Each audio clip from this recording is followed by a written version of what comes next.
চালাক বউ ও অলস স্বামী। এক গ্রামে রমেশ নামে এক অলস লোক থাকত। সে সারাদিন কিছু না করে শুধু ঘুমাত, আর তার বউ সব কাজ করত। একদিন রমেশের বউ ভাবল, এভাবে আর চলতে পারে না, কিছু একটা করতে হবে। সে এক বুদ্ধি আটল। রাতে রমেশ ঘুমিয়ে পড়ার পর সে একটা রশি এনে তার পা বাঁধল। পরদিন সকালে রমেশ উঠে দেখল তার পা বাঁধা। সে অবাক হয়ে জিজ্ঞেস করল, এটা কি হল? তার বউ হেসে বলল, না, এখনো নয়। আমি আবার স্বপ্ন দেখেছি, তুমি যদি আজও অলস থাকো, তবে আমরা ধনী হয়ে যাব।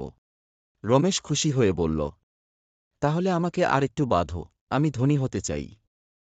বউ হেসে বলল, বোকা, ধনী হতে চাইলে অলসতা ছাড়ো, কাজ করো। রমেশ তখন লজ্জা পেয়ে উঠল, আর সত্যিই কাজ শুরু করল। শিক্ষা: অলস মানুষকে চালাকির সঙ্গে শিক্ষা দিতে হয়।